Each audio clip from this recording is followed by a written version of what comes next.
આપણે લાસ્ટ લેક્ચરમાં જોયું તેમ શું જોયું હતું? ઇલેક્ટ્રોનની ત્રિજ્યા કઈ કક્ષામાં? એનમી કક્ષામાં રહેલા ઇલેક્ટ્રોનની ત્રિજ્યા માટેનું આપણે એક સૂત્ર બનાવ્યું હતું. શું સૂત્ર બનાવેલું હતું આપણે? Rn બરાબર n square cross 5.29 cross 10⁻11 metre. હવે જ્યારે આપણે n બરાબર શું લેતા 1, કેના માટે ચર્ચા કરેલી હતી આપણે? હાઇડ્રોજન પરમાણુ માટે. કેના માટે ચર્ચા કરી હતી? હાઇડ્રોજન પરમાણુ માટે. ચાલો, n બરાબર 1 લેતા ત્યારે જે ત્રિજ્યા મળતી, ત્રિજ્યાને આપણે શું કહેતા હતા? બોહર ત્રિજ્યા કહેતા હતા. શું કહેતા હતા? બોહર ત્રિજ્યા. ચાલો, એને શું સિમ્બોલ આપ્યો તો A0 અથવા R1. કેટલી મળે આપણને આ સૂત્રમાં? નંબર 1માં આપણે શું લઈએ? n બરાબર 1 મૂકીએ તો શું થશે? 5.29 ક્રોસ 10⁻11 મીટર. ચાલો, એક બીજી વસ્તુ આપણે જોઈ હતી. કઈ જોઈ હતી? ઉર્જા જોઈ હતી હાઇડ્રોજન પરમાણુ માટે. nમી કક્ષામાં રહેલા ઇલેક્ટ્રોનની ઉર્જાનું સૂત્ર જોયું હતું આપણે હાઇડ્રોજન પરમાણુ માટે. ઉર્જા ડાયરેક્ટ લખીએ છીએ, આપણને ખબર છે કઈ કક્ષામાં? nમી કક્ષામાં. શું સૂત્ર હતું? -me⁴ 8ε² h²n². આપણે જે બાકીના અચળાંક હતા એ અચળાંકની કિંમત મૂકીને આપણે શું આપ્યું હતું? સાદું રૂપ આપ્યું હતું અને આપણને મળતું હતું કેટલું? -13.6 /n² ઇલેક્ટ્રોન વોટ. ચાલો, આપણે અત્યારે ચર્ચા પાછી કેની જ કરીએ છીએ? હાઇડ્રોજન પરમાણુની જ ચર્ચા કરીએ છીએ. કેની ચર્ચા કરીએ છીએ? હાઇડ્રોજન પરમાણુની. ધારો કે આ એક હાઇડ્રોજન પરમાણુનું શું છે? ન્યુક્લિયસ. આ એની પહેલી કક્ષામાં એક શું રહેલો હશે? ઇલેક્ટ્રોન રહેલો હશે. આપણને ખબર છે કે ઇલેક્ટ્રોન હાઇડ્રોજન પરમાણુમાં કેટલા હશે? 1. તો ઇલેક્ટ્રોન ક્યાં રહેલો હશે? પહેલી કક્ષામાં ઇલેક્ટ્રોન રહેલો હશે. ચાલો, નંબર 2 કક્ષા ડ્રો કરી નાખીએ આપણે. Number 3, number 4 and number 5. કેમ આટલી બધી કક્ષા ડ્રો કરી છે? એ સંક્રાંતિ માટેની ડ્રો કરેલી છે. જ્યારે ઇલેક્ટ્રોનને આપણે ઉત્તેજિત કરીએ ત્યારે એક કક્ષામાંથી બીજી કક્ષામાં જશે એના માટે. તો આપણે નામ આપી દઈએ 1, 2, 3, 4, 5.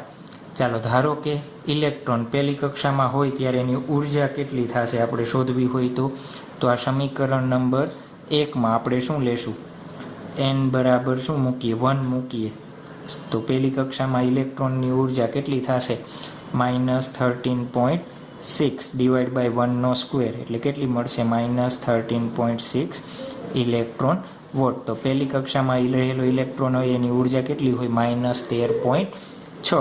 ચાલો, n બરાબર 2 મૂકીએ તો એની ઉર્જા કેટલી થશે? તો -13.6 / 2² તમે ફાઇન્ડ આઉટ કરશો એટલે મળશે તમને -3.40 ઇલેક્ટ્રોન વોટ. ચાલો, બીજી કક્ષામાં ઇલેક્ટ્રોનની કેટલી ઉર્જા હશે? 3.0 ઇલેક્ટ્રોન વોટ. એ જ રીતના n બરાબર 3 મૂકીએ તો શું મળશે આપણને? ત્રીજી કક્ષામાં રહેલા ઇલેક્ટ્રોનની ઉર્જા તો શું થશે? આપણને મળશે -1.51 ઇલેક્ટ્રોન વોટ. તો ત્રીજી કક્ષામાં રહેવા માટે કેટલી ઉર્જા જોઈએ? 1.51 ઇલેક્ટ્રોન વોટ. n બરાબર 4 મૂકો. ચાલો, તો ચોથી કક્ષામાં ઇલેક્ટ્રોન માટે કેટલી ઉર્જા થશે? -0.85 ઇલેક્ટ્રોન વોટ. -0.85 electron volt. ચાલો, n બરાબર આપણે શું લઈએ? ઇન્ફાઇનાઇટ લઈએ તો E5ની કિંમત શું થશે? 13.6 ઇન્ફાઇનાઇટનો વર્ગ. કેટલી મળશે આપણને? 0 ઇલેક્ટ્રોન વોટ. એ કક્ષા આપણે અહીંયા દર્શાવતા નથી. ચાલો, પહેલી જ વસ્તુ આપણે જોવો જોઈએ. આ બધી આપણે અહીંયા આકૃતિમાં ડ્રો કરી એમાંથી ઇલેક્ટ્રોન અત્યારે કઈ અવસ્થામાં છે? પહેલી કક્ષામાં હશે તો જે ઇલેક્ટ્રોન સૌથી નિમ્ન અવસ્થામાં હશે એ અવસ્થાને આપણે શું કહેશું? ધરા અવસ્થા કહેશું. તો ધરા અવસ્થાની વ્યાખ્યા લખવી હોય તો કોને કહેવાય? પરમાણુની નિમ્નતમ અવસ્થાને. અથવા સ્થાયી કક્ષામાં એક ઇલેક્ટ્રોન છે તો કઈ કક્ષામાં હશે? પહેલી જ કક્ષામાં. તો પરમાણુની નિમ્નતમ અવસ્થાને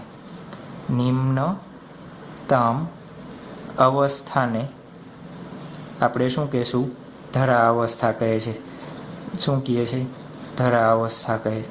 ચાલો જુઓ જોઈએ, આ બધી કક્ષાની ઉર્જાની કમ્પેરિઝન કરો જોઈએ. પહેલી કક્ષાની ઉર્જા, બીજી કક્ષાની ઉર્જા. તો જેમ જેમ તમે 12ની કક્ષામાં જાઓ છો એમ ઉર્જાની કિંમત વધે છે કે ઘટે છે? વધે છે. શું થાય છે? વધે છે.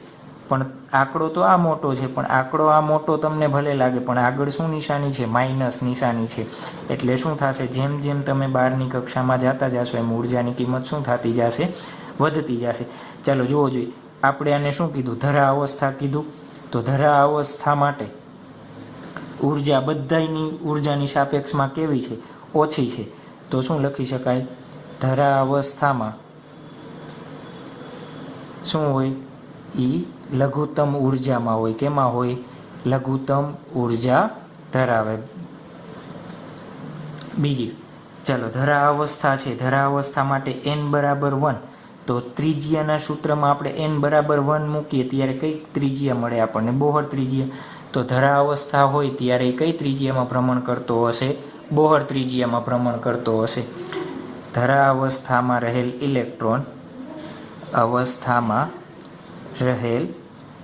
ઇલેક્ટ્રોન કઈ અવસ્થામાં, કઈ ત્રિજ્યામાં? બોહર ત્રિજ્યામાં ભ્રમણ કરતો હોય. કેમાં ભ્રમણ કરે? બોહર ત્રિજ્યામાં ભ્રમણ કરે છે. કેમાં ભ્રમણ કરે છે? બોહર ત્રિજ્યામાં ભ્રમણ કરે છે. ચાલો હવે આપણે છે ને ઇલેક્ટ્રોનનું ઉત્સર્જન જોયું અને આપણે એનો વર્ણપટ બનાવ્યો હતો. વર્ણપટમાં આપણને જે રેખાઓ મળતી હતી કેવી મળતી હતી? અસ્તવ્યસ્ત. પહેલાં અમુક ડાર્ક મળતી હતી. કેવી રીતના આ વર્ણપટમાં જોયું હતું? કઈ રીતના? આ રીતના પહેલાં અહીંયા હતી તો એકદમ ડાર્ક બ્લેક લાઇન મળતી, એનાથી થોડે દૂર ઓછી ડાર્ક, એનાથી વળી નજીક થોડીક ઓછી.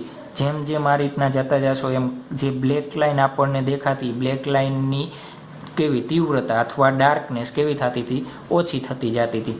ચાલો એનું કારણ શું હોય એ આપણે થોડુંક સમજવાની કોશિશ કરીએ. એ પહેલાં આપણે એક ઉર્જાના સ્તરોનો ડાયાગ્રામ બનાવીએ જે આપણને બુકમાં આપેલો છે એ રીતનો. ચાલો આ અવસ્થાને આપણે શું કહીશું? n બરાબર 1 હોય એને શું કહેતા આપણે?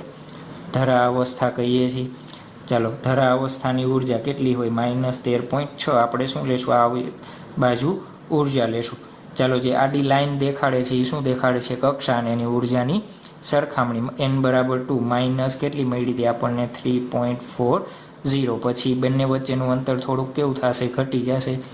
n બરાબર 3 -1.51. એના પછી શું મળશે આપણને? n બરાબર 4 માટે -0.85. એમ જતા જશો એટલે અપ ટુ n = લઈએ આપણે ત્યારે આપણને શું મળશે? 0 ઇલેક્ટ્રોન વોટ. અને એની ઉપર બધી જે ઉર્જા હશે એ આપણા માટે કેવી થઈ જશે? આયનીકરણ ઉર્જા થઈ જશે. એની વ્યાખ્યા આપણે જોઈએ. કેમ આયનીકરણ? ચાલો હાઇડ્રોજન પરમાણુ હતો, હાઇડ્રોજન પરમાણુમાંથી તમે એક ઇલેક્ટ્રોન મુક્ત કરી દેશો તો શું થશે? H+. આ એક ઇલેક્ટ્રોન ક્યારે મુક્ત થાય? તો જોવો જોઈએ, એ ધરા અવસ્થામાં પહેલી કક્ષામાં ઇલેક્ટ્રોન રહેલો હતો. એ પહેલી કક્ષાના ઇલેક્ટ્રોનને આપણે મુક્ત કરવો હોય તો આ ઇલેક્ટ્રોન પાસે કેટલી ઉર્જા હતી? -13.6. આપણે આગળના લેક્ચરમાં જોયું કે ઇલેક્ટ્રોનની ઉર્જા કેટલી થાય? 0 થાય ત્યારે શું થશે? મુક્ત થશે. તો આને 0 કરવી હોય તો મારે કેટલી ઉર્જા આપવી પડે? તો +13.6 જેટલી ઉર્જા આપું તો એની પાસે કુલ ઉર્જા કેટલી થઈ જશે? 0 ઇલેક્ટ્રોન વોટ થઈ જશે. તો આ +13.6 ઉર્જા રહી ઇલેક્ટ્રોન વોટ, એ ઉર્જાને આપણે શું કહેશું? આયનીકરણ ઉર્જા કહેશું. શું કહેશું? આયનીકરણ ઉર્જા. એ પોઈન્ટે શું થશે? ઇલેક્ટ્રોન મુક્ત થઈ જશે. H2 માંથી શું બની જશે? H+ બની જશે. એટલે એ ઉર્જાને આપણે શું કહીએ છીએ? આયનીકરણ ઉર્જા કહીએ છીએ. ચાલો આપણે ચેપ્ટર નંબર 11માં શું જોયું હતું? ઇલેક્ટ્રોનનું ઉત્સર્જન જોયું હતું. ઇલેક્ટ્રોનનું ઉત્સર્જન કેવી રીતે કરતા હતા આપણે? તો આપણને ખબર છે કે ઇલેક્ટ્રોનના ઉત્સર્જન માટે 3 મેથડ હતી. કઈ કઈ 3 મેથડ હતી આપણે જોયું હતું? એક તો તાપીય, બીજી કઈ જોઈતી? વિદ્યુતીય, અને ત્રીજી જોઈતી આપણે ફોટો ઇલેક્ટ્રિક. કઈ જોઈતી? Photo electric. ચાલો આ કોઈ પણ 3 મેથડમાંથી ગમે એક મેથડના રીતે આપણે શું કરવું છે? જે આ કક્ષામાં રહેલો ઇલેક્ટ્રોન છે એને શું આપવી છે? ઉર્જા આપવી છે. શું આપવી છે? ઉર્જા આપવી છે. તો આ રીતના આપણે શું કરી દઈએ? ડ્રો કરી નાખીએ. ચાલો ધારો કે અત્યારે શું છે? આ પહેલી કક્ષામાં એક ઇલેક્ટ્રોન રહેલો છે. ચાલો એને આપણે શું આપીએ છીએ? ઉર્જા આપીએ છીએ. પહેલી કક્ષાની ઉર્જા 6 ઇલેક્ટ્રોન વોટ છે. આ કક્ષાની ઉર્જા કેટલી છે આપણને ખબર છે, -3.4. ચાલો તમે ઉર્જા આપશો ગમે એ રીતના ગરમ કરશો, આની પાસે કેટલી ઉર્જા હતી, -13.6. ઉર્જા આપશો એટલે ઇલેક્ટ્રોન શું થશે, ઉત્તેજિત થશે. ચાલો ઉર્જા આપી તમે, ઇલેક્ટ્રોન ઉર્જાનું શું કરે, શોષણ કરશે. ચાલો એ શોષણ કરીને એની ઉર્જા કેટલી થશે, જ્યાં સુધી 3.40 ન થાય ત્યાં સુધી આ કક્ષામાં રહેશે, ને જેવી 3.40 થશે એટલે શું કરી દેશે, એ આ કક્ષામાં આવી જશે, કેમ કે એની પાસે વધારે ઉર્જા છે. 13.6 કરતાં એની પાસે કેટલી વધારે ઉર્જા છે, 3.40. વધારે કક્ષાવાળી ઉર્જામાં શું થઈ જશે, એ ઉત્તેજિત અવસ્થામાં વહી જશે. ઉર્જા મેળવીને જે અવસ્થામાં જાય એ અવસ્થાને આપણે શું કહીએ છીએ, ઉત્તેજિત અવસ્થા કહીએ છીએ. શું કહીએ છીએ આપણે, ઉત્તેજિત અવસ્થા કહીએ છીએ. ચાલો ઉત્તેજિત અવસ્થામાં વહી જશે તો આપણે E1 E2, ચાલો આપણને ખબર છે જ્યારે E2 અથવા E2 ઉર્જાવાળી કક્ષામાં હશે, બીજી કક્ષામાં, ત્યારે ત્યાં રહી શકશે નહીં. એટલે પાછું શું કરશે, પોતે ધરા અવસ્થામાં આવવાની કોશિશ કરશે. પણ ધરા અવસ્થામાં આવવા માટે જોવો જોઈએ એને -3.40માંથી કેટલી ઉર્જા કરવી પડે, -13.6 જેટલી ઉર્જા કરવી પડે. તો એને કંઈક ઉર્જા શું કરવી પડે, મુક્ત કરવી પડશે. ઉર્જા શું કરવી પડે, મુક્ત કરવી પડશે. તો કેટલી ઉર્જા મુક્ત કરશે, આપણે જેમ બોહર અધિકતકનો નિયમ 3 હતો, એ અધિકતક 3 ઉપરથી શું કહેતા આપણે, કેટલી ઉર્જા મુક્ત કરે, E initial minus E final. જોવો જો ઇનિશિયલ સ્ટેટ કયું છે, E2, ફાઇનલ સ્ટેટ કયું છે, ક્યાં આવે છે, બીજામાંથી પહેલામાં આવે છે. તો E1 જેટલી ઉર્જા મુક્ત કરશે. તો E2 માઇનસ E1 તફાવત લ્યો જોઈએ શું થશે, -3.40 માઇનસ -13.6 કેટલા મળશે આપણને, 10.2. કેટલો મળશે આપણને એનો તફાવત, 10.2 ઇલેક્ટ્રોન વોટ જેટલો મળશે. તો આ 10.2 ઇલેક્ટ્રોન વોટ ઉર્જા ધરાવતા કેનું, ફોટોનનું ઉત્સર્જન કરી દેશે. શું કરી દેશે, ફોટોનનું ઉત્સર્જન કરી દેશે. શું કરશે, ફોટોનનું ઉત્સર્જન કરશે. ધારો કે અહીંયા આ અવસ્થામાં ઇલેક્ટ્રોન છે, હજી તમે એને બહારથી ઉર્જા આપો છો, અને કેટલી ત્રીજી કક્ષાની ઉર્જા આપણને ખબર છે કેટલી છે, 1.51. તો શું થશે, એ જ્યાં સુધી એની ઉર્જા 1.51 ન થાય ત્યાં સુધી એ ક્યાં રહેશે, અહીંયા ભ્રમણ કરશે. એ સિવાયની કક્ષામાં ભ્રમણ કરશે નહીં. ક્યાં નિયમ ઉપરથી, બોહર અધિકતકના નિયમ ઉપરથી. શું કે બધી જ કક્ષાઓ ચોક્કસ સ્થાયી ઉર્જા ધરાવે છે. તો આ ઉર્જા મેળવીને ધારો કે ક્યાં આવે છે, ત્રીજી કક્ષામાં આવે છે. ચાલો તો E3 હવે પાછી આ કક્ષામાં રહી શકશે નહીં, એટલે પાછું એ ક્યાં જશે, બીજી કક્ષામાં જવાની ટ્રાય કરશે. તો બીજી કક્ષામાં જવા માટે એને શું કરવું પડે, ફોટોનનું ઉત્સર્જન કરવું પડે. તો એ કેટલા મૂલ્યનું હશે, તો E3 માઇનસ E2 બરાબર, તો એનો તફાવત લીધો જોઈએ તો શું થશે, એનો તફાવત E3ની કિંમત કેટલી છે, -1.51 માઇનસ કેટલી થશે, 3.40. બંનેનો તફાવત લઈએ આપણને તો શું મળશે, અથવા આપણે શું કહી આ કર્યું કેમાં, E3 માઇનસ E2 એનો જવાબ મળશે એટલે પ્લસ. તો એટલી ઉર્જાવાળા શું થશે, ફોટોનનું ઉત્સર્જન થશે. અથવા એને E3માંથી ક્યાં જવું હોય, ડાયરેક્ટ ધરા અવસ્થામાં જવું હોય, તો E3માંથી ડાયરેક્ટ ધરા અવસ્થામાં જવા માટે કેટલી ઉર્જાવાળા ફોટોનનું ઉત્સર્જન કરવું પડે, તો E3 માઇનસ E1. તો E3ની કિંમત કેટલી છે, -1.51 માઇનસ કેટલી આવશે, E1ની કિંમત આપણને ખબર છે 13.6. તો આનો આન્સર કેટલો આવશે આપણને ખબર છે, અને એનો બાદબાકી લઈએ તો 12.09 ઇલેક્ટ્રોનવાળા ફોટોનનું શું કરશે, એ ઉત્સર્જન કરે છે. જોવો જોઈએ અહીંયા પહેલાં ફોટોનનું કેટલા ઉર્જાવાળા ફોટોનનું ઉત્સર્જન કર્યું, 10.2. અહીંયા અલગ. તો અલગ અલગ ફોટોનની ઉર્જા ધરાવે છે. તો અહીંયા શું થશે, એ અલગ અલગ ઉર્જાના સ્તરો આપશે. તો જે આપણે જોયું હતું વર્ણપટ શ્રેણીઓમાં કે ભાઈ હાઇડ્રોજન પરમાણુ શું આપે છે, વર્ણપટનું અસતત વર્ણપટ આપે છે. તો અસતત વર્ણપટ કેમ આપે છે, ઇલેક્ટ્રોનની કઈ ઉત્તેજિત અવસ્થામાં જાય છે ને ત્યાંથી પાછો કઈ અવસ્થામાં આવે છે એના ઉપર આધાર રાખે છે. પછી અલગ અલગ ઇલેક્ટ્રોનના ઉર્જા સ્તરો દર્શાવે છે. આપણે શું જોયું, ઉર્જા સ્તરો. હવે કારણ સ્પષ્ટ થઈ ગયું કે કેમ આપણને વર્ણપટમાં અલગ અલગ તરંગ લંબાઈની રેખાઓ મળે. તરંગ લંબાઈ કેના ઉપર આધાર રાખે, આ ફોટોનની ઉર્જા છે તો આપણે h ન્યૂ. આના ઉપરથી તમે તરંગ લંબાઈ શોધો તો તરંગ લંબાઈ જુઓ જે બધા સમીકરણ માટે કેવી મળશે, અહીંયા ઉર્જા અલગ છે, અહીંયા ઉર્જા અલગ છે, અહીંયા ઉર્જા અલગ છે, તો બધાની તરંગ લંબાઈ કેવી મળશે, અલગ અલગ મળશે. એટલે અલગ અલગ તરંગ લંબાઈના આપણને શું મળે છે, વર્ણપટ મળે છે. એને થોડું ઘણું શું કરી નાખીએ, સૂત્રોની ફોર્મ્યુલેશન કરી નાખીએ. ચાલો, બોહર અધિકતક આપણે 3 પરથી જોયું. શું જોયું? અધિકતક 3. એના ઉપરથી આપણે શું જોયું કે અમુક ઉર્જાવાળા ફોટોનની સંક્રાંતિ, ધારો કે આ nમી કક્ષામાં છે, આપણને ખબર છે નહીં કઈ કક્ષામાં છે, આ શું છે, સેન્ટર. ધારો કે આ ઇનિશિયલ સ્ટેજ nમી કક્ષાનું, આ એની ફાઇનલ સ્ટેજ કઈ, nમી કક્ષા માટે, તો આપણને ખબર છે નહીં, તો એ બંનેનો શું લેવો પડે, તફાવત. તો ઇનિશિયલ ઉર્જા કઈ, nમી કક્ષા માટે, એટલે ફોર્થમાંથી થર્ડમાં જાય, ફોર્થમાંથી સેકન્ડમાં જાય છે, આપણને કાંઈ ખ્યાલ છે નહીં. જ્યારે આપણને એક્ઝામ્પલમાં પૂછે તો એ પ્રમાણે આપણે લેશું. તો ફાઇનલ સ્ટેટ, આ બંનેની ઉર્જાનો તફાવત કેના બરાબર થાય છે, ફોટોનની ઉર્જા બરાબર થાય. ફોટોનની ઉર્જાનું શું કરે છે, ઉત્સર્જન કરે છે. ચાલો, હવે ઈની કિંમત આપણે જોઈ એમ કેટલી મળે છે, -me⁴ 8 epsilon square h square n square. તો અહીંયા એ કિંમત મૂકવી હોય, ચાલો h c/, અહીંયા n લઈ લઈએ, nમી કક્ષાનો આવૃત્તિ, તો અહીંયા શું આવશે, લેમડા n. EIN બરાબર શું લખી શકાય, -me⁴, nની જગ્યાએ આપણે શું લખશું, ઇનિશિયલ કક્ષાની ઉર્જા epsilon square h square ni² minus કૌંસમાં -me⁴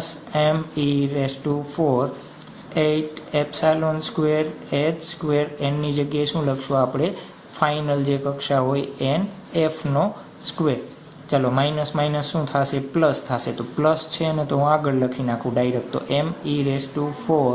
8 epsilon square h square nf² minus me⁴ 8 epsilon square h square ni². અહીંયા શું છે, hc/λn. ચાલો, બંનેમાંથી શું કોમન નીકળે છે જુઓ જોઈએ, me⁴ 8 epsilon square h square 8 epsilon square h square. તો એ બધું શું કાઢી લઈએ આપણે, કોમન લઈ લઈએ. તો શું થશે, 8 એપ્સાઇલોન સ્ક્વેર h સ્ક્વેર, કૌંસમાં શું વધશે, 1/nf² માઇનસ 1/ni². અહીંયા શું છે, hc/λn. આપણે તરંગ લંબાઈ જોતી હોય તો બાકીનું ક્યાં જવા દેવું પડે, સામેની બાજુ. તો સામે જવા દઈએ, me⁴ /8 epsilon square, h square હતો, સામે જશે અહીંયા છેદમાં, તો h³ અને c 1/nf² માઇનસ 1/ni². આવું સૂત્ર આપણે ક્યાંક જોઈ ગયા છીએ. ક્યાં જોયેલું છે આવું સૂત્ર આપણે, તો આપણને ખબર છે કે બામર શ્રેણી માટેનું સૂત્ર આપણે જોયું હતું. શું હતું બામર શ્રેણીનું સૂત્ર, તો 1/λ = r કૌંસમાં 1/2² માઇનસ 1/n². જો આ બંનેને કમ્પેરિઝન કરીએ 1 અને 2 ને, તો પહેલાં nf = આપણે શું મૂકીએ, 2 મૂકીએ, અને ni = આપણે શું કહીએ, n. અને n કેટલા લઈએ છીએ આપણે, 3, 4, 5 વગેરે લેતા અહીંયા બામર શ્રેણી માટે. તો આ સૂત્રમાં 1/λn me⁴ 8 epsilon square h³ nf એટલે શું લેવાનું, 2² માઇનસ 1/n². હવે આ બંને સમીકરણને સરખાવવો જોઈએ, 1/λ r. તો આ કૌંસ બંનેનો કેવો છે, સમાન. તો r છે, ની કિંમત કેટલી લખી શકાય, આપણે આના જેટલી લખી શકાય. તો r ની કિંમત કેટલી થશે આપણા માટે, તો r બરાબર me⁴ છેદમાં 8 એપ્સાઇલોન સ્ક્વેર h³ જુઓ બધાય કેવું, એમ ઇલેક્ટ્રોન અચળ, e વિદ્યુતભાર અચળ, એપ્સાઇલોન 0 અચળ, h પ્લાન્ક અચળાંક, c શું છે, c પ્રકાશનો વેગ. તો આખું કેવું છે, અચળાંક. એ અચળને આપણે શું કહેતા હતા, રીડબર્ગ અચળાંક કહેતા હતા. શું કહેતા હતા, રીડબર્ગ અચળાંક. અને એની કિંમત આપણે કેટલી મળશે, આ તમે બધી કિંમત મૂકશો એટલે એની કિંમત મળશે 0.03 ક્રોસ 10⁻⁷ મીટર ઇનવર્સ જેટલી મળશે, જે આપણે થિયોરિટિકલ ધારી લીધી હતી કેટલી 1.09 ક્રોસ 10⁻⁷ મીટર ઇનવર્સ. બંને કેવી છે? એક સમાન જ મળે છે.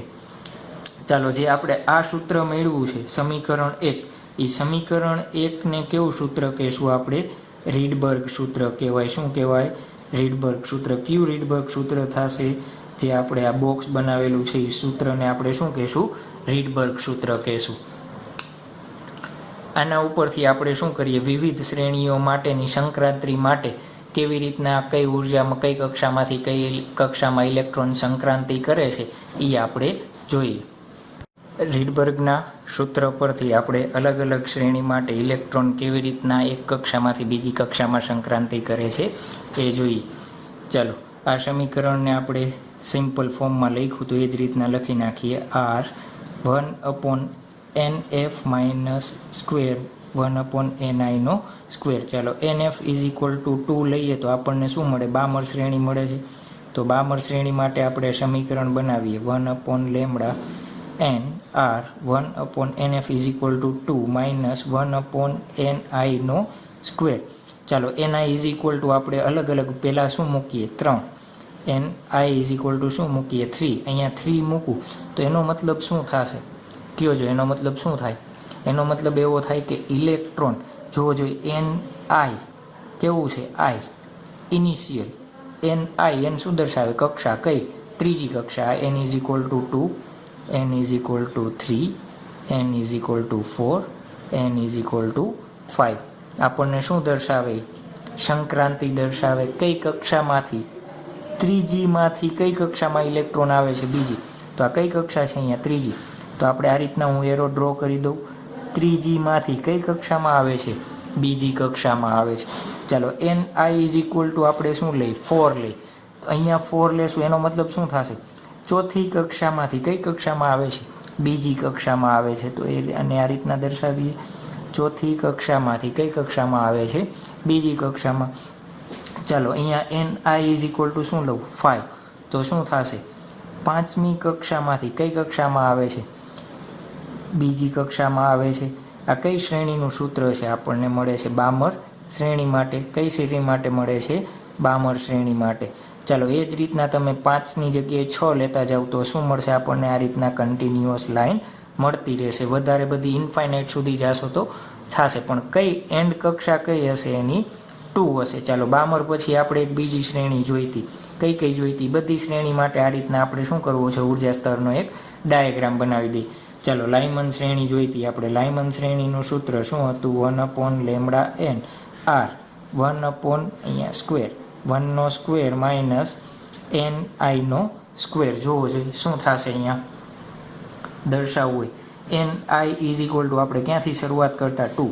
2 થી શરૂઆત કરો. કઈ કક્ષામાં જશે? 1. તો આ 2 માંથી ક્યાં આવવું જોઈએ? 1 માં આવવું જોઈએ. 2 માંથી 1મી કક્ષામાં સંક્રાંતિ કરે છે. ચાલો, ni = 3 મૂકો. અહીંયા 3. 3 માંથી ક્યાં આવે છે? 1 માં. તો આ થઈ ગયું 3 માંથી 1 માં. ચાલો, એ જ રીતના 4 મૂકો તો 4 માંથી 1 માં. 5 મૂકો તો 5 to 1. 6 મૂકો તો 6 to 1. તો આપણને આ શ્રેણી કઈ શ્રેણી આપે છે? લાઇમન શ્રેણી આપે છે. આ શું દર્શાવે? કે ઇલેક્ટ્રોન કઈ કક્ષામાંથી કઈ કક્ષામાં જાય ત્યારે કઈ શ્રેણીની તરંગ લંબાઈઓ ઉત્સર્જિત થાય એ દર્શાવે છે. ચાલો, લાઇમન પછી આપણે હજી એક શ્રેણી જોઈ હતી. કઈ? પાર્શ્વન શ્રેણી. એનું સૂત્ર શું હતું? 1/λn r 1/3 નો સ્ક્વેર માઇનસ 1/ni નો સ્ક્વેર. ચાલો, અહીંયા શું લેશું આપણે? ni = 4 લઈએ. તો એનો મતલબ શું થશે? 4 માંથી ક્યાં આવે છે? 3rd માં. ચાલો, 4 માંથી 3rd માં. તો આ શું થઈ ગયું? 4 માંથી 3rd માં. એ જ રીતના 5 માંથી ક્યાં આવશે? 3rd માં. એ જ રીતના 6 લ્યો તો 6 માંથી ક્યાં આવશે? 3rd માં. 7 હોય તો ક્યાંથી આવશે? 7 to 3rd. તો આપણને આ કઈ શ્રેણીની તરંગ લંબાઈ મળશે? પાર્શ્વન શ્રેણીની તરંગ લંબાઈ મળશે. ચાલો, એ જ રીતના કોઈ બીજી તરંગ લંબાઈ હોય એનું સૂત્ર કયું હતું?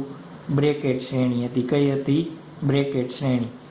બ્રેકેટ શ્રેણી માટે સૂત્ર શું હતું? 1/λn r is equal two 1/4² minus 1/ni square. અહીંયા ni ઇઝ ઇક્વલ ટુ આપણે કેટલા લેતા? 5 થી સ્ટાર્ટ કરતા, 5 6 7. ચાલો ફર્સ્ટ 5 મૂકીએ તો એનો મતલબ શું થશે? 5 to 4 ક્યાં જશે? 5 to 4. એના પછી 6 મૂકો તો 6 to ક્યાં જશે? 4. એના પછી 7 મૂકો તો કઈ સંક્રાંતિ કરશે? 7 to 4. તો આપણને આ કઈ શ્રેણી મળે છે? બ્રેકેટ શ્રેણી મળે છે. કઈ શ્રેણી મળે? બ્રેકેટ શ્રેણી મળે. ચાલો એના પછી હજી એક શ્રેણી હતી. કઈ શ્રેણી હતી આપણી પાસે? ફંડ શ્રેણી હતી. કઈ હતી? ફંડ શ્રેણી. ચાલો એનું સૂત્ર શું હતું? 1/λn. r ક્યાંથી શરૂઆત કરતા આપણે? 5 થી શરૂઆત કરતા, તો ni². ni ક્યાંથી શરૂઆત કરીએ છીએ આપણે? 6 થી. ચાલો 6 અહીંયા 6 7 8. તો 6 to 5 ક્યાં આવે? 6 to 5. એ જ રીતના 7 to 5, 8 to 5. જે આપણને આ લાસ્ટ શ્રેણી મળે છે એ શ્રેણી કઈ થઈ જશે આપણા માટે? ફંડ શ્રેણી થઈ જશે. કઈ થઈ જશે? ફંડ શ્રેણી. તો આપણા થઈ ગયા અલગ અલગ શ્રેણીના ઉર્જા સ્તરના ડાયાગ્રામ આપણે દર્શાવેલા છે. આમ આપણને ખબર પડે કે વર્ણપટ કેમ અલગ અલગ સતત પથરાયેલ મળે છે. કેના કારણે? તો આપણે જેમ જોયું એમ કે અલગ અલગ કક્ષામાંથી જોવો જોઈએ. અહીંયા 6 to 2 માં આવે છે તો એની ઉર્જા અલગ હશે. 5 to 2 માં આવે છે એની ઉર્જા અલગ હશે. 4 to 2 માં આવે છે એની ઉર્જા અલગ હશે. અને 3 to 2 માં આવે છે તો એની ઉર્જા કેવી હોય? અલગ અલગ. તો અલગ અલગ ઉર્જા ધરાવતો ફોટોન મળે છે તો એની તરંગ લંબાઈ અથવા આવૃત્તિ કેવી મળે આપણને? અલગ અલગ મળે છે. તો આ થઈ ગયું આપણા માટે હાઇડ્રોજન પરમાણુ માટેનો રેખીય વર્ણપટ. શું જોયું આપણે? હાઇડ્રોજન પરમાણુનો રેખીય વર્ણપટ જોયો. શું જોયું? હાઇડ્રોજન પરમાણુનો રેખીય વર્ણપટ. આપણે જેમ બોહરની 3 સ્વીકૃતિ જે સ્વીકારેલી હતી એમાં જે બોહરની સેકન્ડ નંબરની જે સ્વીકૃતિ છે, શું છે બોહરની સ્વીકૃતિ નંબર 3? શું 2? કઈ 2 નંબરની શું હતી? ઇલેક્ટ્રોન માત્ર એવી જ કક્ષાઓમાં ભ્રમણ કરે કે જે કક્ષાનું કોણીય વેગમાન h/2π ના કોઈ પૂર્ણાંક ગુણાંકમાં હોય. કેમાં હોય? પૂર્ણાંક ગુણાંકમાં હોય. તો આ સ્વીકૃતિ આપણે સ્વીકારી લીધી પણ એની કાંઈ સાબિતી હતી નહીં. તો એની સાબિતી માટે આપણે જેમ ચેપ્ટર નંબર 11માં જોયું એમ કે શું કીધું હતું કે ઇલેક્ટ્રોન પણ તરંગ સ્વરૂપ ધરાવે છે. એવું કોને કીધેલું હતું? ડિબ્રોય નામના વૈજ્ઞાનિક અથવા ડિબ્રોગલી નામના વૈજ્ઞાનિકે કીધું હતું. કે ડિબ્રોગલી શું કરે છે? ડિબ્રોગલીએ શું કીધું હતું કે ઇલેક્ટ્રોન કેવું સ્વરૂપ ધરાવે છે? તરંગ સ્વરૂપ ધરાવે છે. ક્યારે? જ્યારે એની કક્ષામાં ભ્રમણ કરતો હોય ત્યારે. ધારો કે આ ન્યુક્લિયસ છે. ન્યુક્લિયસની આસપાસ આ રીતના r ત્રિજ્યાની કક્ષામાં શું કરે? rn કહી દે. ચાલો કઈ કક્ષામાં છે આપણને ખબર નથી. કેવા સ્વરૂપમાં એ ભ્રમણ કરતો હોય? તરંગના પેકેટના સ્વરૂપમાં. તરંગનું પેકેટ એટલે આપણે જોયું હતું કે આખું શું હોય? તરંગનું એક ક્લાઉડ એટલે વાદળી. તરંગના પેકેટના સ્વરૂપમાં શું કરતો હોય? ગતિ કરતો હોય. એ તરંગની અંદર ઇલેક્ટ્રોનનું સ્થાન કેવું હોય? અનિશ્ચિતતા. વેગમાન કેવી હોય? અનિશ્ચિતતા. કોને કીધું હતું? આપણે હાઇઝનબર્ગનો અનિશ્ચિતતાનો સિદ્ધાંત જોયો તો એના ઉપરથી. ચાલો તો આ રીતના ધારો કે શું કરે છે? તરંગના સ્વરૂપમાં ગતિ કરતો હોય. તો આ તરંગના પેકેટ હોય 1. અત્યારે આપણે કેટલા પેકેટ બનાવીએ છીએ? 4 પેકેટ બનાવીએ. આપણે જોઈએ એટલા બનાવીએ. આપણને સમજવામાં સહેલું પડવું જોઈએ. ચાલો કેટલા પેકેટ બનાવી દીધા? આપણને 4 પેકેટ બનાવ્યા છે. ચાલો અહીંયા જતાં પહેલાં એક થોડોક કોન્સેપ્ટ રિવાઇઝ કરીએ. આપણે ચેપ્ટર નંબર 15 સ્ટાન્ડર્ડ 11માં તરંગોના ચેપ્ટરમાં જોયું ત્યારે ધારો કે કોઈ બે છેડાની વચ્ચે દોરી બાંધી દઈએ. શું કરી દઈએ આપણે? L લંબાઈની દોરી બાંધી અને આ દોરીના આ ખૂણેથી તમે એને શું આપો? તરંગનું ઉત્સર્જન કરાવડાવો. તરંગનું શું કરાવડાવીએ આપણે? ઉત્સર્જન કરાવડાવીએ. દોરીની તરંગ લંબાઈ કેટલી લીધી છે? લંબાઈ લઈ લઈએ. શું લઈ લઈએ? L જેટલી લંબાઈ. તરંગનું શું કરીએ આપણે? તરંગો ઉદ્ભવવા હોય તો શું કરવું પડે? દોરી માટે આપણે શું કરીએ? એને પ્લંક કરીએ. પ્લંક એટલે આંચકો આપીએ. આંચકો આપશું એટલે શું થશે? સ્થિત તરંગો રચાશે. ધારો કે એક તરંગ રચાય છે. કઈ રીતના? આ રીતના એક તરંગ રચાય છે અને શું કરે છે? પાછું આ રીતના પાછું ફરે છે. અને કેવા તરંગો રહેશે? જે સ્થિત તરંગો હશે એ જ રહેશે. ચાલો, સ્થિત તરંગો ઉર્જાનું વહન કરશે? નહીં કરે. ઉર્જાનું વહન કોણ કરે? પ્રોગ્રેસિવ તરંગો, જે આપણે જોયું હતું એ. તો સ્થિત તરંગો ઉર્જાનું વહન કરશે નહીં. કોણ કરે? પ્રોગ્રેસિવ તરંગો હોય એ જ શું કરે? ઉર્જાનું વહન કરે. તો આપણે સૂત્ર બનાવ્યું હતું. ચાલો, એલ લંબાઈમાં કેટલું તરંગ ઉદ્ભવે છે? એક તરંગ. તો એની તરંગ લંબાઈ ધારો કે કેટલી હોય? લેમડા હોય. તો આપણે લખતા લેમડા ઇઝ ઇક્વલ ટુ શું લખતા આપણે? એલ. શું લખતા? Lambda is equal to L. ચાલો, પાછી એટલી ને એટલી લંબાઈમાં, એલ લંબાઈની દોરીમાં શું કરીએ? થોડુંક વધારે ઝટકો આપીએ. સ્પીડમાં વધારે ઝટકો આપશો એટલે શું થશે? તરંગો વધારે ઉદ્ભવશે. ધારો કે કેટલા તરંગો ઉદ્ભવે છે? 2 તરંગો ઉદ્ભવ્યા. કેટલા ઉદ્ભવે છે? 2 તરંગો. આ એક અને એક, 2 તરંગો ઉદ્ભવે છે. તો આપણે શું કહેતા? એની તરંગ લંબાઈ કેટલી લેતા? તો L2 lambda is equal two આપણે શું લેતા? 2 તરંગો ઉદ્ભવે છે કેટલી લંબાઈમાં? L લંબાઈમાં. તો એકની તરંગ લંબાઈ લેમડા, તો 2ની કેટલી થાય? 2 લેમડા. ધારો કે પાછું આપણે શું ધારી લઈએ? શું ધારશું આપણે? એ જ તરંગ લંબાઈમાં થોડોક હજી વધારે આંચકો આપીએ એટલે શું થાય? વધારે તરંગો ઉદ્ભવે. ધારો કે કેટલા તરંગો ઉદ્ભવે છે? 3 તરંગો ઉદ્ભવે છે. કેટલા તરંગો ઉદ્ભવે છે? 3 તરંગો ઉદ્ભવે છે અને પાછા આવે છે એવું શું કરવાનું? આપણે ધારી લેવાનું, જે બતાવતા નથી આપણે. ચાલો, આ રીતના છે. કેટલા તરંગો? 1, 2 અને શું છે? આ 3 તરંગો. તો જુઓ જોઈએ, આના માટે લખવું હોય તો આપણે એલ લંબાઈમાં શું લખી શકાય? કેટલી તરંગ લંબાઈ? 3L. કેટલી લંબાઈમાં? L લંબાઈમાં. એ જ રીતના તમે કન્ટિન્યુઅસ કરો એન ઇન્ફાઇનાઇટ સુધી. તો અહીંયા શું લખી શકાય? આ સૂત્ર લખવું હોય તો L બરાબર n ઇન્ટુ લેમડા લખી શકાય. જેટલા તરંગો ઉદ્ભવે એને ગુણ્યા એની તરંગ લંબાઈ લખી શકાય, જે આપણે ચેપ્ટર નંબર 15માં ઓલરેડી શું કર્યું હતું? જોયેલું જ હતું. ચાલો, તો આ શું થઈ ગયું? તરંગો હંમેશા જુઓ જોઈએ એક જ લંબાઈમાં કેના ગુણાંકમાં હોય? તરંગ લંબાઈના પૂર્ણાંક ગુણાંકમાં હોય. કેમાં? પૂર્ણાંક. જુઓ જોઈએ અહીંયા 1, 2, 3. ક્યારે અહીંયા 1/2, 3/2 આવે છે? નથી આવતું. ચાલો, તો પૂર્ણાંક ગુણાંકમાં હોય તો આ સૂત્ર આપણા માટે શું થઈ ગયું? તો L બરાબર n ઇન્ટુ શું લખી નાખીએ આપણે? લેમડા લખી નાખીએ. નંબર 1 કહી દઈએ. ચાલો, હવે જુઓ જોઈએ અહીંયા આપણા માટે આ કેટલું તરંગ છે? એક તરંગ છે. એની તરંગ લંબાઈ કેટલી લઈએ? લેમડા. આ કયું છે? 2 નંબર. આ આપણો 3 નંબર અને આ 4 નંબર. ચાલો, આ 4 છે લેમડા. કેટલું છે અહીંયા આપણને ખબર છે. તો અહીંયા કેટલું લખી શકાય? 4 લેમડા લખી શકાય. ઉદાહરણ તરીકે લઈએ છીએ આપણે. શું લઈએ છીએ? ઉદાહરણ તરીકે શું લખી શકાય? 4 લેમડા. ચાલો, આપણે એલની કિંમત શોધવી છે. તો એલની કિંમત કેવી રીતના મળશે આપણને? એલની કિંમત જોતી હોય તો જુઓ જોઈએ, RN ત્રિજ્યા છે. તો આપણને સરેરાશ આનો વર્તુળ હોય તો એ વર્તુળનો પરિઘ આપણે શોધી લઈએ. શું શોધીએ? વર્તુળનો પરિઘ. કેટલી ત્રિજ્યાવાળા? RN ત્રિજ્યાના વર્તુળનો પરિઘ શોધી લઈએ આપણે. તો એ પરિઘ આપણને શું મળશે? લંબાઈ.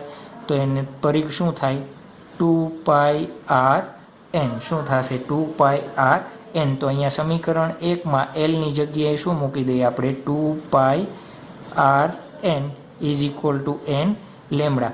હવે આપણે ચેપ્ટર નંબર 11માં જોયું હતું એમ ઇલેક્ટ્રોન માટે લેમડા બરાબર શું લખતા હતા આપણે?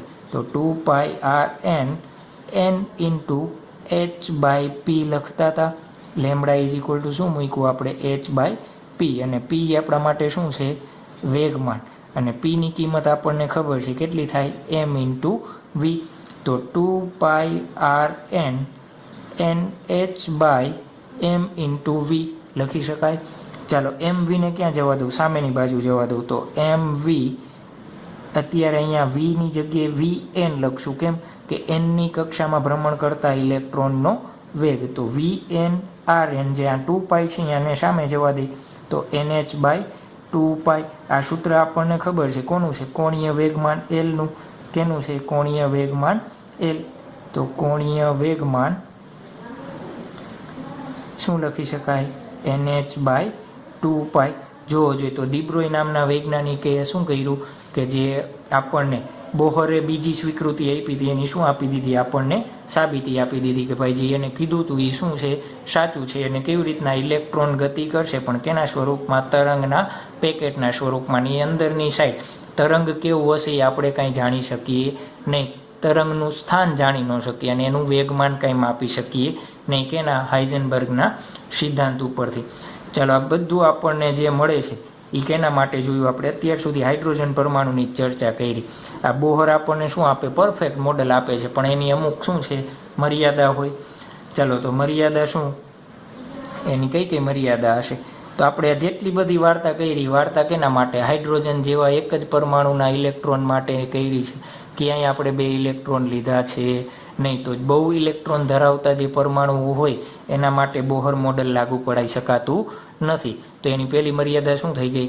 તો શું થયું? અત્યાર સુધી સાહેબ આખી ચેપ્ટરમાં ચર્ચા કરી, બોહરને પરમાણુ બનાવ્યું, બધું કર્યું, તો શું થયું? ગઈ ભેંસ પાણીમાં જેવું થયું ને, કે બધી વાર્તા કરી આપણે, પણ શું થયું? એની તો લિમિટેશન છે. ખાલી કેના માટે વાપરી શકાય? હાઇડ્રોજન માટે. તો કેવા? એક પરમાણુ ધરાવતો હોય, એક પરમાણુ માટે જ લાગુ પાડી શકાય, બહુ પરમાણુ માટે લાગુ પાડી શકાતું નથી. કેમ? બહુ પરમાણુ ધરાવતા હોય ત્યારે શું થશે? આપણે અત્યારે શું જોઈએ છીએ? ઇલેક્ટ્રોનની ન્યુક્લિયસ સાથેની આંતરક્રિયા જોઈએ છીએ, પણ ઇલેક્ટ્રોનની ઇલેક્ટ્રોન સાથેની આંતરક્રિયા આપણે ગણકારતા નથી. એટલે શું થશે? આ એની એક બહુ મોટી બધી મર્યાદા છે આપણા માટે. બીજું, બોહર મોડેલમાં આપણે બીજું શું થશે? જોયું, આપણે જોતા હતા કઈ રીતના વર્ણપટ. તો પહેલી લાઈન આપણને કેવી મળતી હતી? ડાર્ક. આના કરતાં ઓછી, આના કરતાં ઓછી, આના કરતાં ઓછી ડાર્ક, ઓછી ડાર્ક, એ રીતના ડાર્ક થતી જતી. ડાર્કનો મતલબ શું? તીવ્રતા વધારે. તો બોહરનું પરમાણુ આ તીવ્રતા કેમ ઘટે છે એની કાંઈ સમજૂતી આપતું નથી. તો આ બે એની શું છે? મર્યાદા થઈ. તો ચાલો, આ ચેપ્ટરમાં આપણે થિયરી અહીંયા શું કરીએ છીએ? કમ્પ્લીટ કરીએ છીએ. ઉદાહરણ નંબર 5 શું આપેલું છે આપણને? પૃથ્વીની આસપાસ 10 kgનો એક ઉપગ્રહ 8000 કિમીની ત્રિજ્યામાં, ધારો કે આ શું છે? પૃથ્વી. એની આસપાસ એક શું ફરે છે? ઉપગ્રહ ફરે છે. એની ત્રિજ્યા કેટલી આપેલી છે? RN. 8000 કિલોમીટર કેટલી આપેલી છે? 8000 કિલોમીટરની ત્રિજ્યામાં એક શું ફરે છે? ઉપગ્રહ ફરે છે. ચાલો, અને ઉપગ્રહનું વજન આપેલો છે. કેટલો છે? 10 kg. ત્રિજ્યા ધરાવતી વર્તુળાકાર કક્ષામાં દર 2 કલાકે શું કરે છે? એક વખત ભ્રમણ કરે છે. તો દર 2 કલાકે આપણને એક વખત ભ્રમણ કરે છે, તો એનો ટોટલ સમયગાળો કેટલો થાય ભ્રમણ કરવાનો?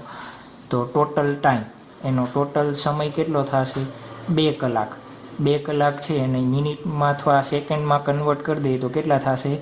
7200 સેકન્ડ થશે.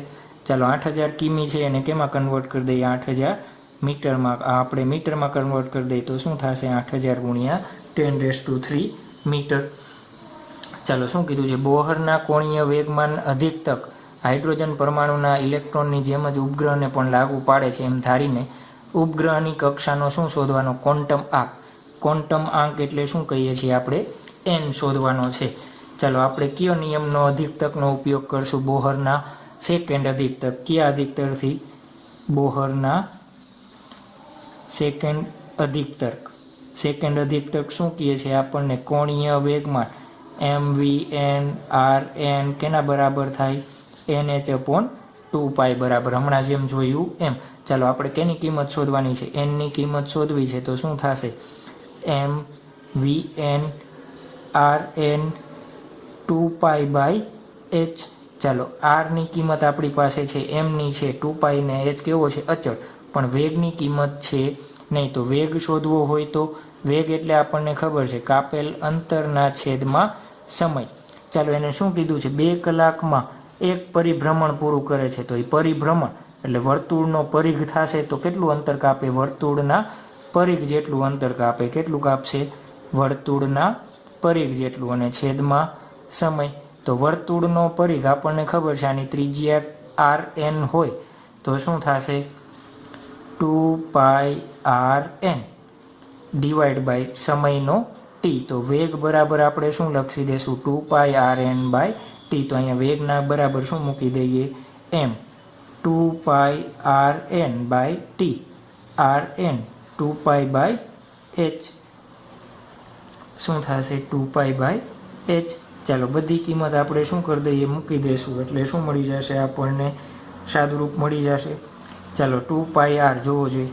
અહીંયા 2πr two pi R N, તો એમ ઇન્ટુ 2π/rnનો વર્ગ divide by T into H લખી શકાય. ચાલો બધી કિંમત હવે આપણી પાસે છે અને બધી કિંમત આપણે અંદર મૂકીએ એટલે આપણને આન્સર મળશે 5.3 ક્રોસ 10⁻45. જોવો જોઈએ ક્વોન્ટમ આંક કેવડો બધો છે, બહુ જ મોટો બધો છે. જે હકીકતમાં આવા ક્વોન્ટમ આંકો જો કોઈ પ્રચલિત ભૌતિકશાસ્ત્રની શરતોનું પાલન કરતા હોય એવું શું દેખાય છે, આપણને માની શકાય. તો આ થઈ ગયું આપણા માટે ઉદાહરણ નંબર 5.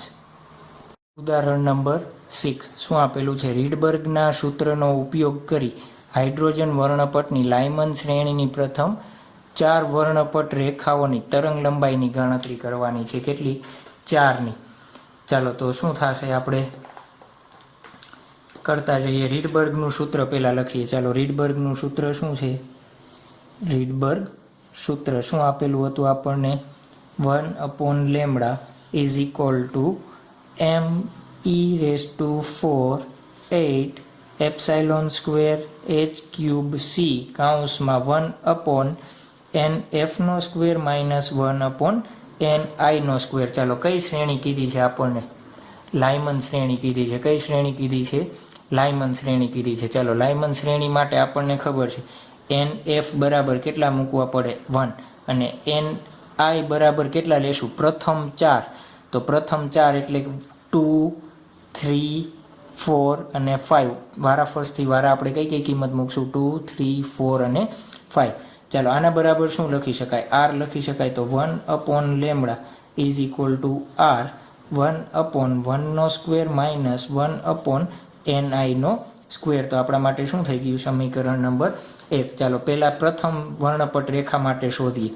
તો પ્રથમ વર્ણપટ, ચાલો પ્રથમ વર્ણપટ માટે આ સૂત્રમાં ni બરાબર આપણે શું મૂકશું? 2. તો 1/λ ઇઝ ઇક્વલ ટુ r કૌંસમાં 1/1² માઇનસ 1/2². આરની કિંમત આપણને ખબર છે કેટલી? 1/1.097 ક્રોસ 10⁻7 1/1 માઇનસ 1/4. આનું સાદુરૂપ આપશો એટલે આપણને લેમડાની કિંમત મળશે. બીજી એક વસ્તુ નોટેશન જોઈ લઈએ. લેમડા 2 1 નામ આપીએ. 2 1 એટલે શું થશે? બીજીમાંથી પહેલી કક્ષામાં આવે છે એના માટે. તો એ આપણને કિંમત મળશે 1218 એંગસ્ટ્રોમ, જેનું સાદુરૂપ તમારે આપી દેવું. ચાલો બીજા વર્ણપટ માટે જોવું હોય તો બીજા વર્ણપટ માટે તો શું થશે? 1/λ કેમાંથી?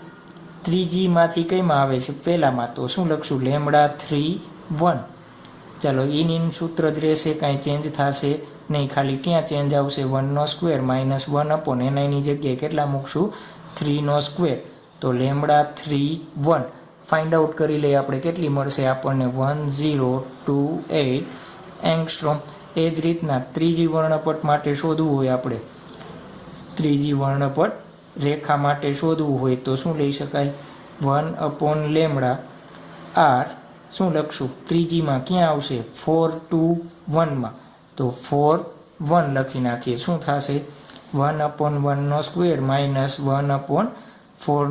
એનું સાદુરૂપ આપી અને શું ફાઇન્ડ આઉટ કરી લેવાનું?